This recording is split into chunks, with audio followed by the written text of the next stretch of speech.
All right, this is a bone that ultimately protects the very, very top of our trachea. When this bone is broken, what is that usually indicative of?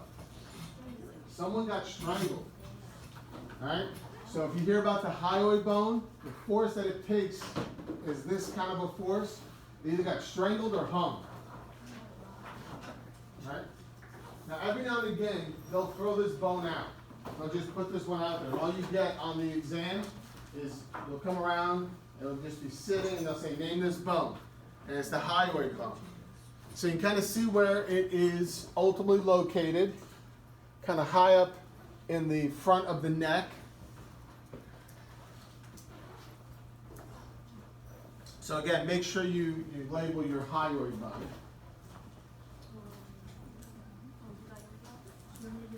Which brings us to my favorite topic, which is the spine. Love me some spine. Now, they always ask spine questions on the test, so there's a variety of different ways they like to ask about the spine. And so we'll talk about each of the different parts of the spine, and I'm going to try to emphasize the parts of the spine that they believe are the most important, so they're the ones that they ask a lot about. First and foremost, when we think about our spine, we have 26 vertebrae that make up our spine, separated by intervertebral discs. And each of the vertebrae form one of 5 different parts of the spine. Our neck is called the cervical spine. We have 7 vertebrae in our cervical spine. So our necks have 7 vertebrae. How many vertebrae does a giraffe have?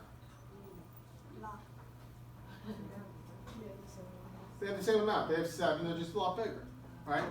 They have 7 vertebrae too. They're mammals, right? They're just big. So 7 vertebrae in our neck. The mid-back, or the thoracic portion of our spine, is the next 12 vertebrae.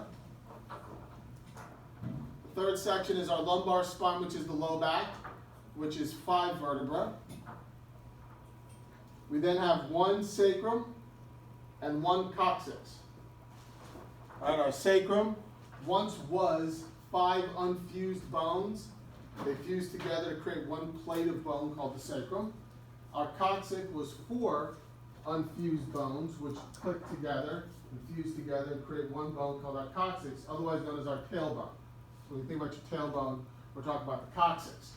The one question they love to ask from this slide is how many vertebrae are found in the blank part of the spine? And they'll always ask either the neck, the mid-back, or the low back. The way to remember it is you eat breakfast at 7, you eat lunch at 12, you eat dinner at 5. Can you repeat all of that? You eat breakfast at 7. What's the question?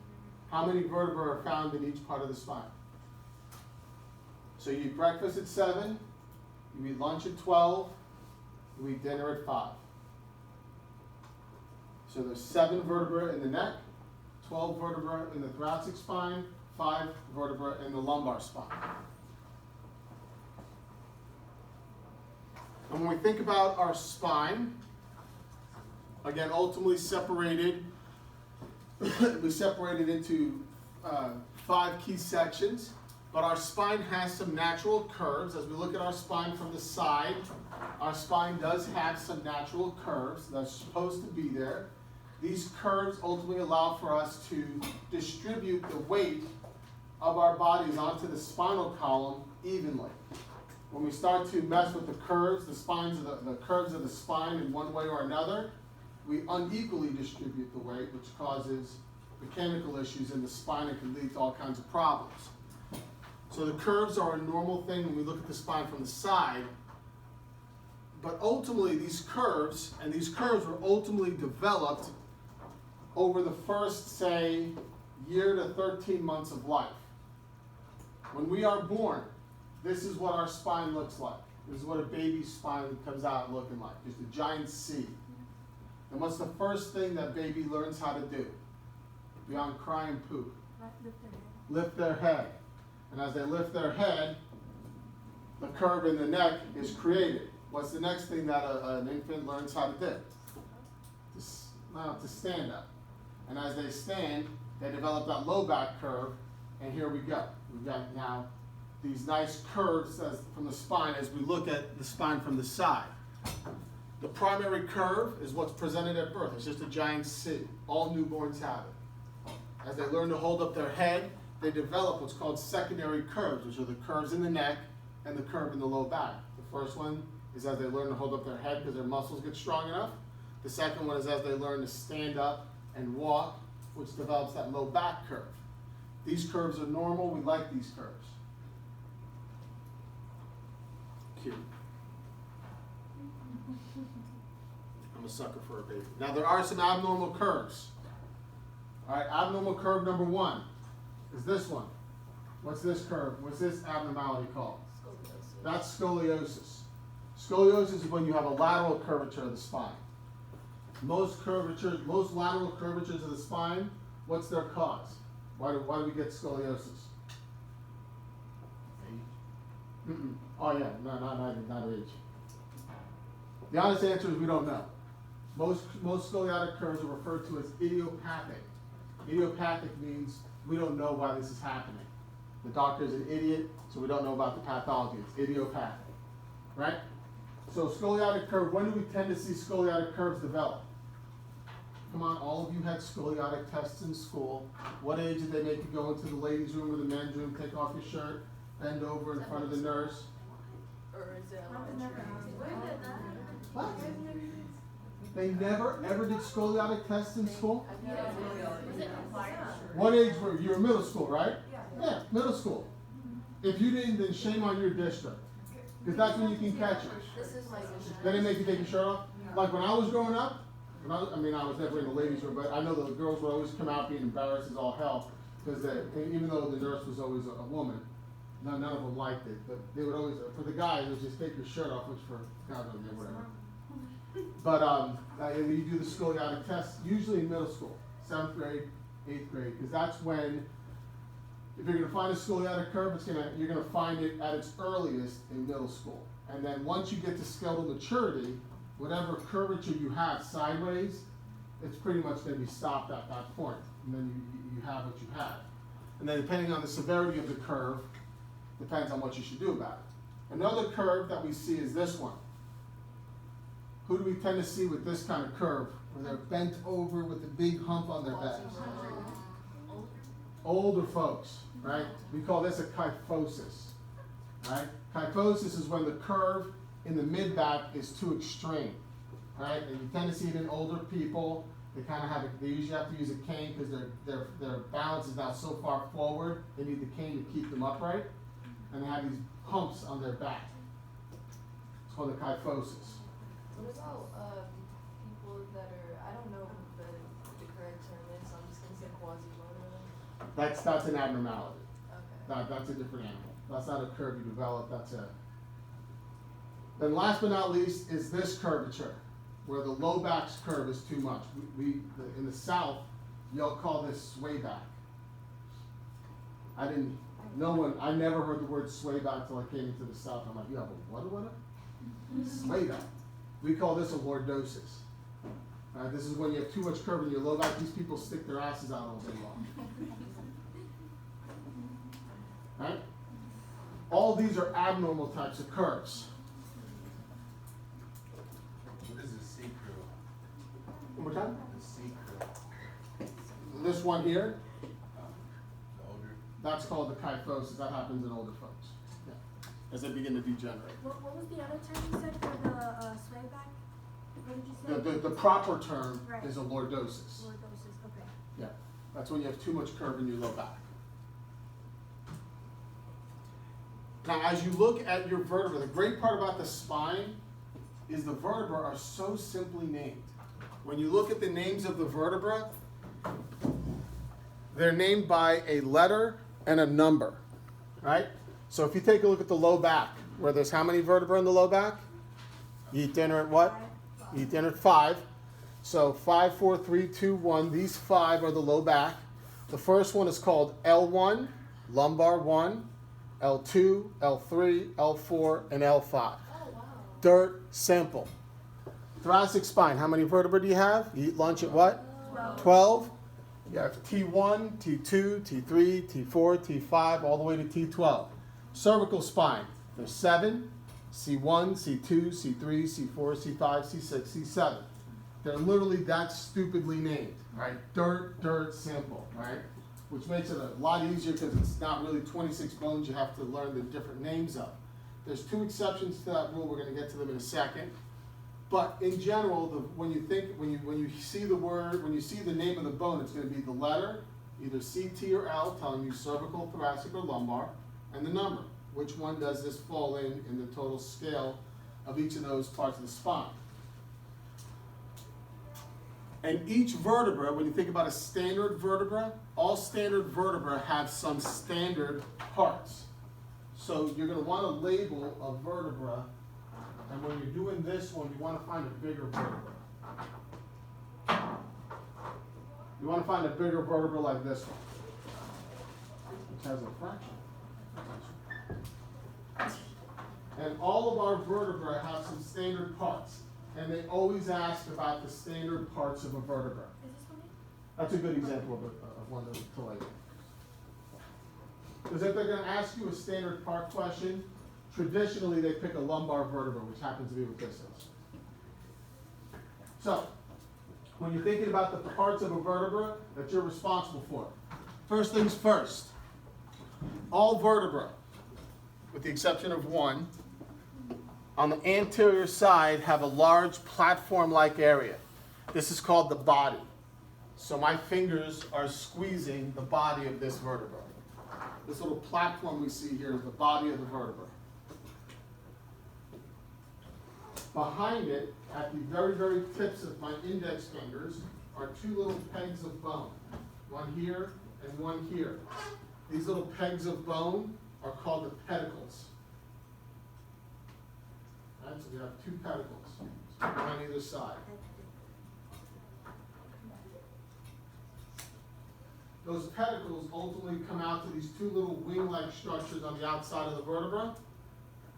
These little wing-like structures are called transverse processes.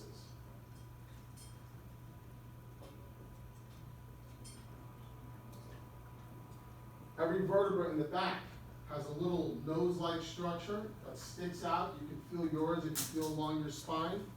Right, those little bumps you feel on the back of your spine. What you're feeling is the tip of the vertebra here. This is called the spinous process.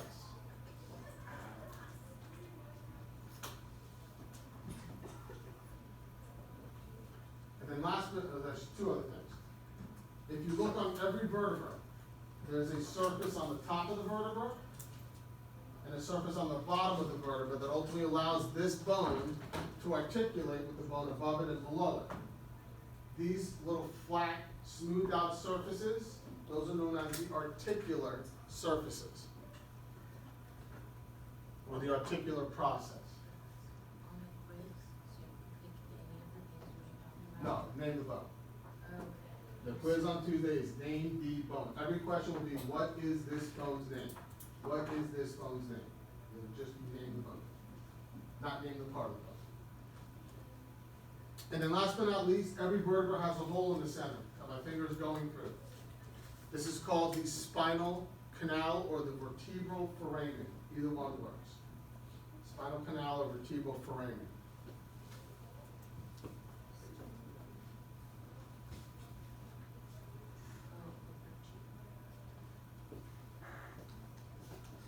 Every vertebra, save one, has all of these parts. Now the next thing they love to do on the test is they love to make sure you know which vertebra belongs to which part of the spine.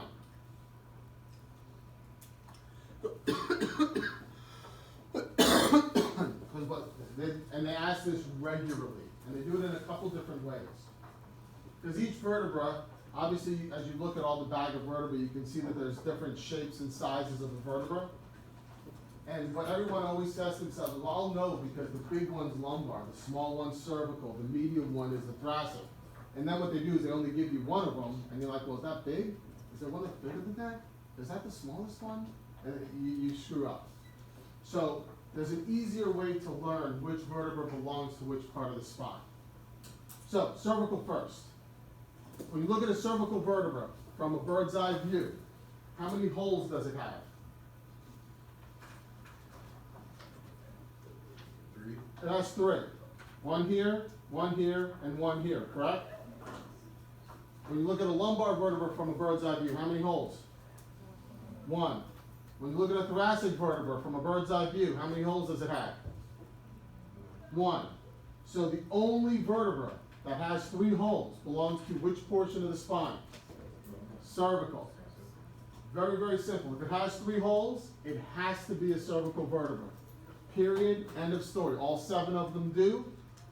And through these 2 little holes, this is FYI, runs an artery called your vertebral artery, which brings blood to the posterior third of your brain, which is a reason why you never want to do this, because you can lacerate that artery and die. Lumbar. So, if they give you a vertebra and it has 3 holes and they say what part of the spine does it belong to, 100% of the time it has to be cervical. Make sense?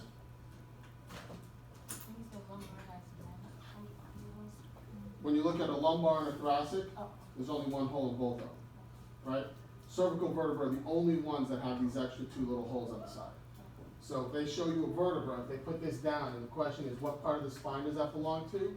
1, 2, 3 holes has to be cervical. It can't be thoracic, it can't be lumbar, because they only have that 1 hole in the middle. And the other 2 have 1 hole, so how do we?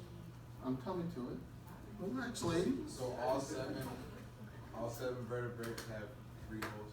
All 7 cervical vertebrae have 3 holes. Yes, sir. All 7. Mid-back, as you get to the thoracic spine.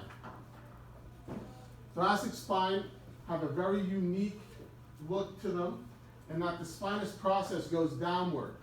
And if you look at this vertebra from the back, what animal's head do you see? A giraffe. You see a giraffe's face.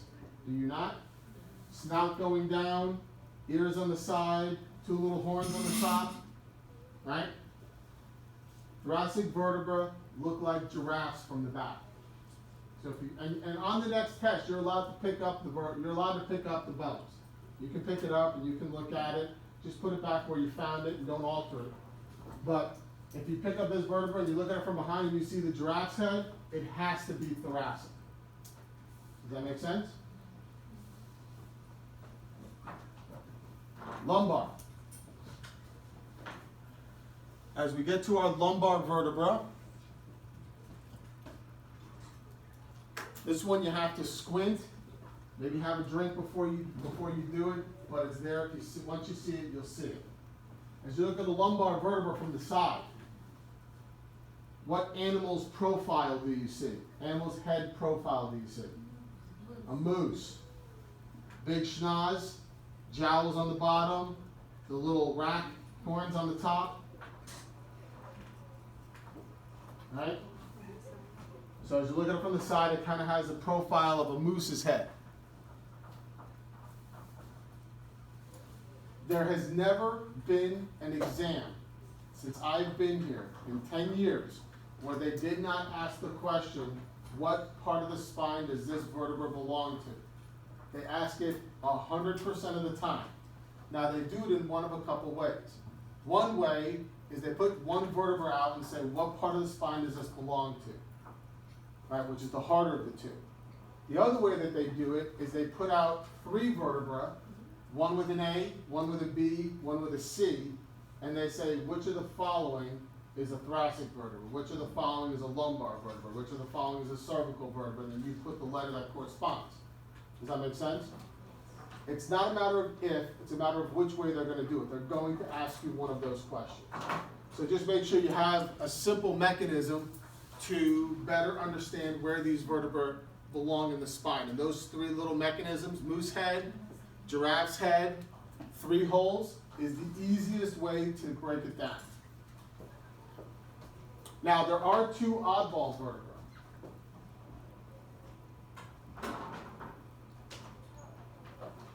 So, what I need you all to find is the vertebra that looks like this, and the vertebra that looks like this. These are your two oddball vertebrae.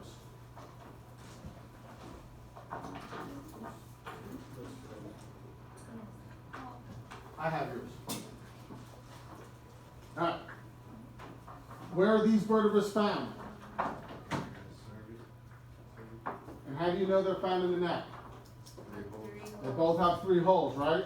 So these are found in the neck. This vertebra here is called C1. Looks like Yoda. It does have a little Yoda-esque to it, doesn't it? With the ears on the side? Baby Yoda. Yeah, it looks like Yoda. Stop with the baby Yoda crap. You don't know baby Yoda. My 13-year-old has, I think he has, no, I'm not gonna get that. He has bad dreams about baby Yoda. My little love a crying kid. Alright, this vertebra here is called C2. Alright? They have alternate names. C1 is also known as the atlas. So this vertebra has 2 names. Name number 1 is C1. Name number 2 is the atlas. It's important that you know it by both names, because they like to ask that question. Which vertebra is also known as the atlas? C1 is also known as the blank. They love to ask that question.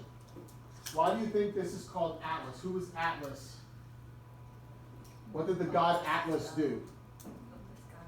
He didn't build the sky.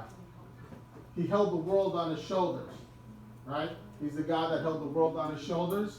So what do you think C1 holds on top of it?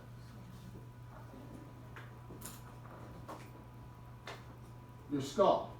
So just as Atlas held the world on his shoulders, C1 holds the skull on its. Hence how it got the name Atlas. C2, which is this vertebra. It's very unique. It has this little pigeon, kind of like perching pigeon look, where this would be the head of the pigeon. This is called the dens. And C1 fits right on top of C2, just like so. D-E-N-S. If you look on the bottom picture, second word up from the left, C1 sits on top of C2 just like so. And this gives us a very unique structure which allows for this to occur. What type of joint is this? Joint that only rotates. Pivot joint. The pivot joint. Remember I told you that pivot joints have 2 varieties? One was C1 and C2. Well, here's C1 and C2 pivoting around one another. This is what gives us the ability to do this motion. 80% of this occurs just between these 2 joints. Very unique pivot joint, which makes C1 and C2 unique. Everybody kosher with C1, C2? Good. When it comes to the sacrum and the coccyx, all I need you to know is that one is the sacrum and one is the coccyx. So when you take a look at this giant bone, you have both the sacrum and the coccyx involved. Everything from my hand up is the sacrum. Right? The sacrum ultimately is the base of the spine. It allows our spine to connect to the pelvis on either side. These holes are so nerves can exit and ultimately travel into the pubic area, pelvic cavity, to an extent down the back of the leg. Below it, this bone is called our coccyx. So from my finger down, this is the coccyx. This is your tail, otherwise known as your tailbone, because what did all of us have at one point in time in our lives? When we were in the womb. We all had tails. You had a tail, and you had a tail, and I had a tail. We all had tails. But that tail gets reabsorbed. And what's left is this little bone as a remnant. This would have been the base of our tail should we have needed a tail, but we don't. Some people are born with tails. You want to see cool pictures? Look up babies born with tails. Some of them have these like little remnant tails. They usually just surgically remove them. Which brings us to the last part of our axial skeleton, which is our ribs and sternum, which is what this bone is for, or this model is for. When we think about our ribs and our sternum, we'll do the sternum first. The sternum ultimately obviously sits right down the center of our chest, and it's made up of 3 distinct bones, right? And you can think of the sternum kind of like a necktie. It has a knot at the top, it has the body of the tie, and then it has the point of the tie on the bottom. Each of these are 3 different bones. The knot of the tie is called the manubrium. So this bone here is called the manubrium. Where was the sternum again? The sternum is here. So just the middle of it? So the manubrium is here. Right. These 3 bones are the 3 bones of the sternum. Oh, okay. Right. So the whole thing itself. The whole thing is the sternum, Oh, but there's 3 individual bones of the sternum. okay. The top bone is called the manubrium. Okay. The middle bone is called the body. And the bottom bone is called the xiphoid process. And we can see each of these 3 bones here.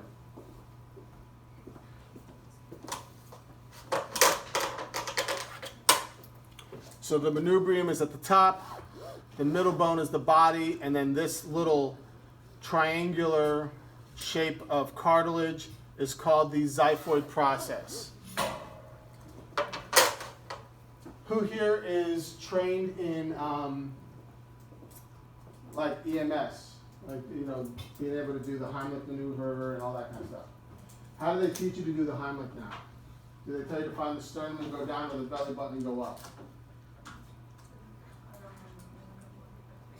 They're making a switch. The way they used to teach is they used to say, find the xiphoid process, go down 2 fingers, put your thumb in there and go to town, right? To try to get the Heimlich done.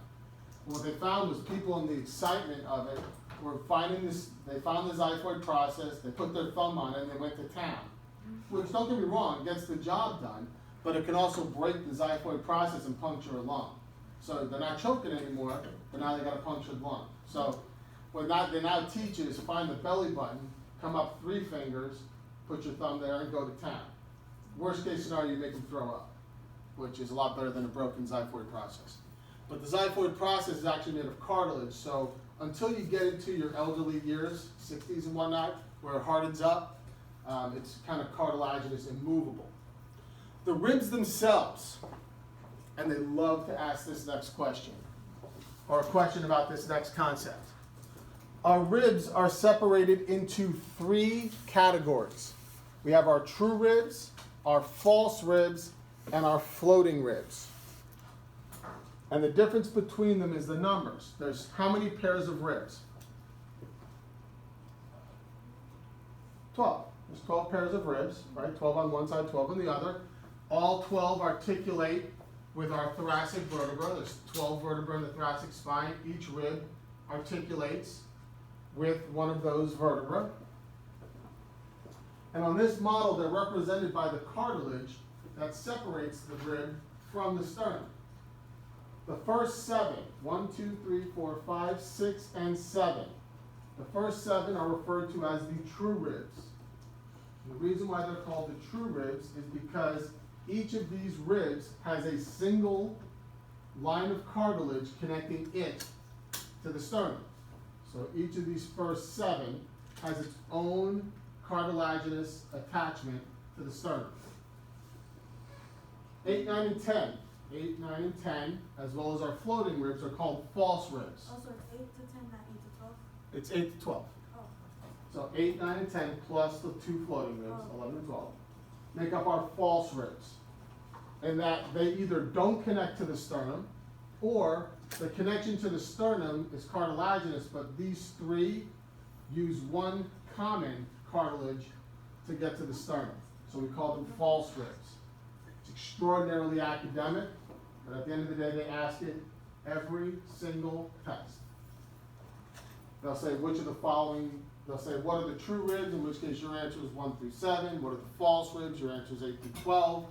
And then the floating ribs are called floating ribs because they don't attach to the sternum at all. If you look on the back of our skeleton here, we see that rib 11 and rib 12 don't actually attach to the front of the sternum at all. They're free floating, right? The ends are floating in space, so they're called floating ribs. So, for the two ribs, do they have cartilage on them so we can breathe? Like, Oh, the reason for the cartilage? The reason for the cartilage is twofold.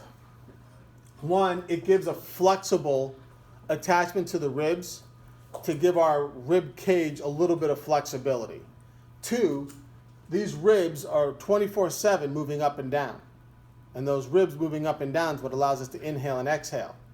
So the cartilage here, not to mention the joint that exists between the rib and the spine in the back, permits for that movement of that subtle movement of that rib up and down.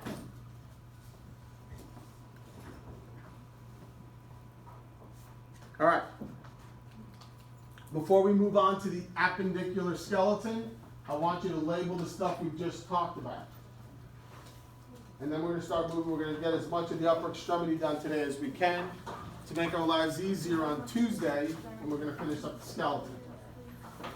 And if there's a particular picture you want me to throw up on the board for you, I'll be happy to do so.